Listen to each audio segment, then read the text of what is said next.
Hello guys, welcome back to Beyond the Realms, and the Krazy SOB is in the house. I'm back. And it is fucking New Year's Eve, right? Happy New Year's. Yes. We are actually, what do we got here? About 2.5 hours before the new year rings in. 2014. And today, we want to talk about 2013, the year in review for movies. Yeah, what a year it was. Yeah, I think so Seriously. too. And this, first I want to say this isn't going to be like our top favorite movies, just kind of like an overview of what we liked, what we didn't like. Yeah. Not really getting too in depth into too much, but just kind of an overview of the whole cinematic universe of 2013. Yeah, of like what it all encompassed. Yeah. Yeah. I think we both saw quite a bit of stuff. Between us, yeah. Yeah. So, yeah, tonight we're drinking here, I guess, in Newcastle. White Russians. White Russians. Channeling my inner dude. Yeah. Chars. Really ties the room together. Chars. So, first up, I guess we'll get this one out of the way. Texas Chainsaw 3D.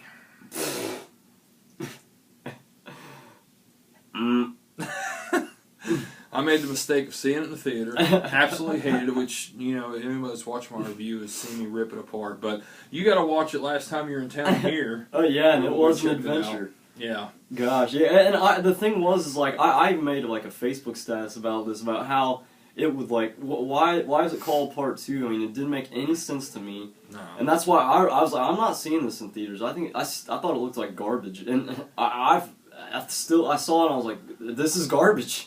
It really is. I mean, even I know you really went into it with an open mind even then. I did. Because I did. I actually, purchased the movie. I mean, I know what's wrong, right? But again, with me, it's kind of like the 3D thing. I love the 3D movies, and it was a new 3D film to have, and the 3D is actually pretty decent in it. The opening was great. Yeah, that's what I was saying. That the opening's awesome. I really like that. But yeah, it doesn't make any sense. The people were stupid. Yeah. I mean, there's no logic whatsoever, and it's like, it wasn't necessary. Yeah, it's just a lot of crap with it. But next up, Oz the Great and Powerful. Did you see that? I still haven't seen that. You have not seen that one. It seems like that movie came out, it was really big, and now nobody talks about it. It made a lot of money. Yeah, it did. I mean, I liked it. I really, really liked it a lot. I thought it was, of course, like I've said a million times, I can't compare to Wizard of Oz, but I thought it was a nice continuation of that story. I think Sam Raimi's touch is all over it. Yeah, there's a lot of computer generation, CGI, and all that. But again, like I've said a billion times, I don't mind that in fantasy worlds and sci-fi. This isn't a sci-fi, but it's an example, sci-fi film, shit like that. It works for me. I didn't mind it, and the 3D was awesome. Really great theater film. We saw, actually, the whole family saw that twice in the theater. I highly recommend it. I loved it. Yeah, no, that'd been on like HBO a few times, but I wasn't able to catch it. And I still want to eventually, but I mean, I have so many movies now. It's like, I mean, it's not that I don't want to see it, but I'll see it eventually. Yeah. What was another one for you from this year? What's one? Lords of Salem. Yeah, that's my top horror film this year. Still, I'll say that, and I just think it's an amazing film. Yeah, and there's not a lot of people to defend that film and like that film, but we've always been, I mean, right from the very beginning, just as soon as it came out. Both got to see it in the theater. Yeah, I saw it opening night, or no, second day. Yeah, I saw it second day too, actually right after we moved into this house. Or no, opening, I did see it opening night. Yeah, you did, yeah, because you saw it before I did. Yeah, I saw it that and Friday. And I saw it the next, yeah, I saw it the next night because we were moving in our house. Went and saw it that night, and I actually went and seen it again the next night. So I saw it twice at the theater. I have the Blu-ray. We're both just big fans of the amazing film. Cinematography, Great score, film. I mean, that is Rob Zombie's finest hour, I think. I love it, man. I mean, I really, as much as we both love Devil's Rejects. I mean, we've both always been huge fans of that. I just think that, man, it really just. It's just a great film, and it's possibly his ultimate masterpiece. I hate to really say yes, it is, because it's. But it's hard not to. It really is, because I love it, man. I don't understand how that film's not bigger than it is, but like I've always said too, and we both kind of said it. I think over time this film's going to be loved more. Yeah, and it's going to age really well. I think it will, and I think already people's warmed up to it more, because it seems like if people would give it another chance have liked it. I don't know anybody that hasn't watched this film a second time and not liked it more. Yeah. I mean, honestly, like, I can't think of one instance. It's one that gets better with repeat viewings. It does, man. I mean, everything settles in more. It just kind of clicks more, I think, with repeat viewings. Yeah. Some of the things where you're kind of like, I don't know. But you understand it more. And you know, it's an awesome nod and homage to the European, Italian horror, psychedelic horror. Oh man! I mean, my God, without a doubt. I mean, it's like the perfect homage to all that. And you like, you know, that's what I say. Like, you never see that stuff in theaters anymore. And this one came out this year, and it's like nothing like this film at all. No, and that's what makes it that much better too, in my opinion. Yeah, and people want to say, oh, you know, well, ripped off this and that, but still, I mean, like you just said, you don't see films like this anymore, and it's refreshing in its renaissance, I think. Yeah, you know? And it's not a straight rip-off of anything. Nah, not at all. That's not a valid argument. Yeah.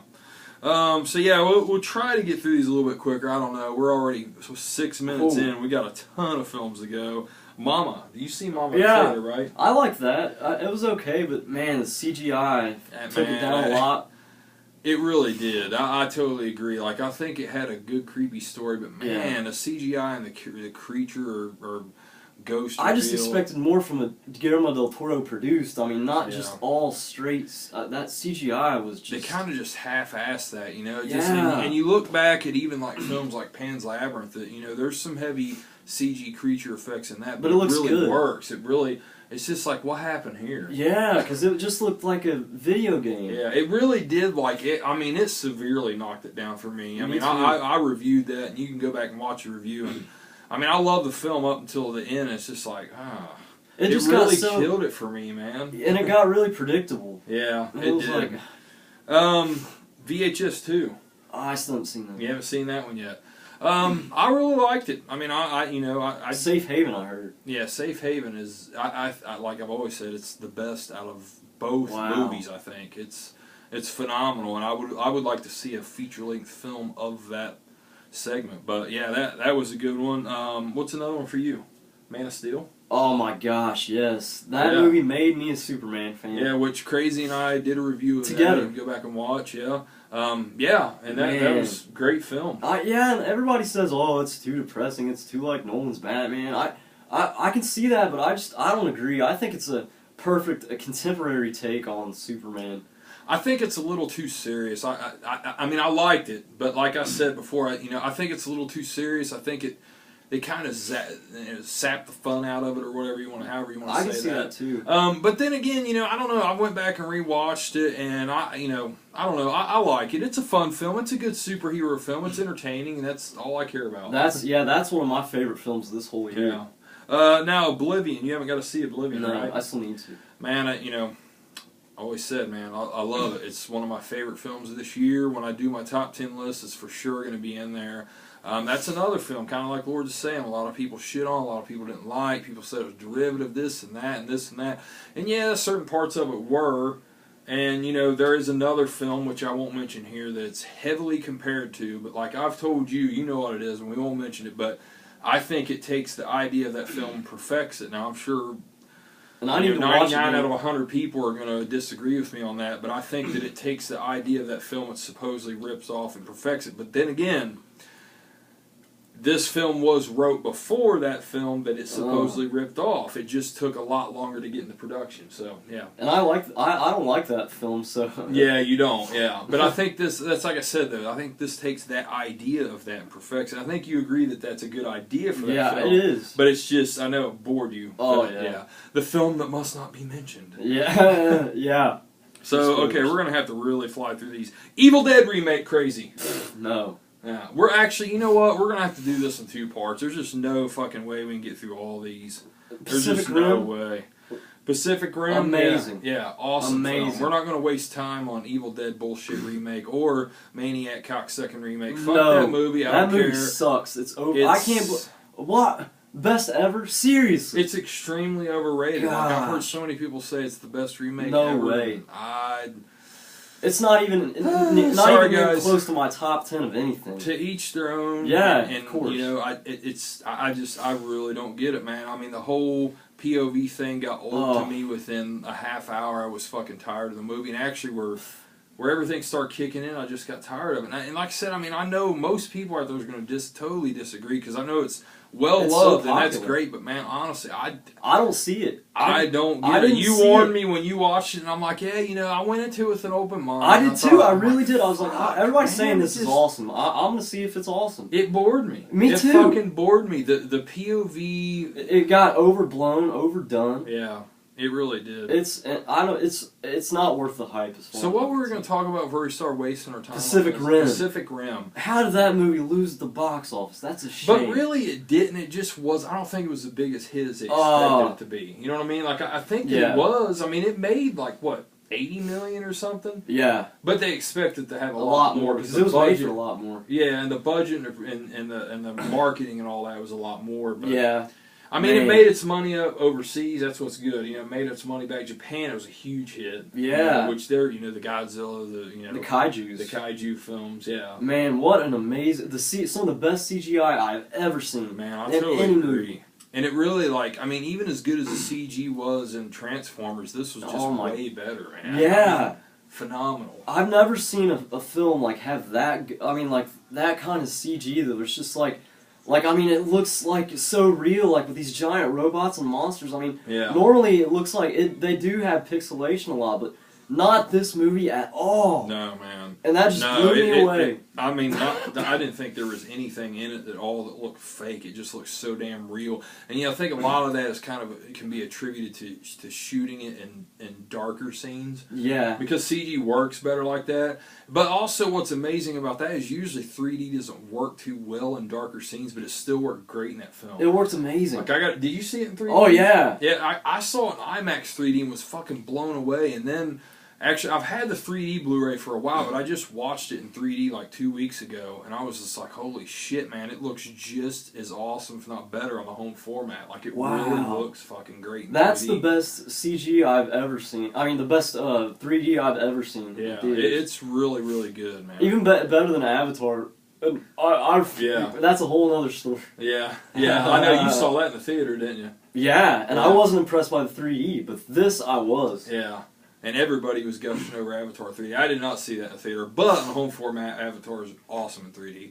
But that's neither here nor there. Now we'll get on to another one here before we cut this video off and get to part 2. Let's talk about The Conjuring real quick, Krazy. Oh my gosh, man. One of the best horror films of the year, I think. Easily. Yeah. And James Wan, you know, I mean, now I know it's kind of became the thing that, you know, James Wan, he's not as good as everybody says he is, and I don't know, I totally disagree. I think you look at the guy's track record, Saw, Dead Silence. I mean, Dead Silence, I'm loving hate on that one. Really? You haven't seen it? I like it and I don't. It's kind of, I don't know. I love Death Sentence. And Death Sentence is so underrated. Nobody ever talks about it. Krazy's over here cutting farts. I don't know if you can hear it on the camera, but I'm going to out right here. Oops.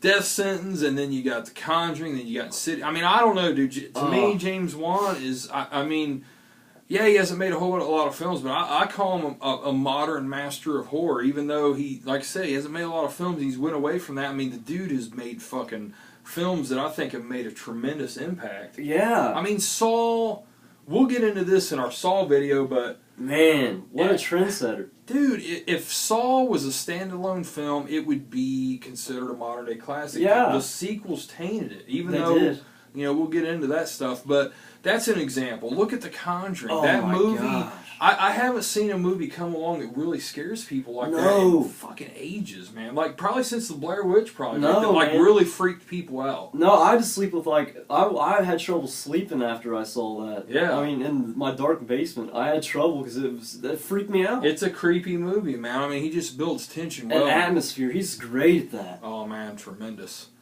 Insidious 2 was good, too. Yeah, and see, I haven't seen that yet. I can't wait to check that out. But, I mean, damn, two horror films this year. Yeah, man. And they both won the box office. Yeah.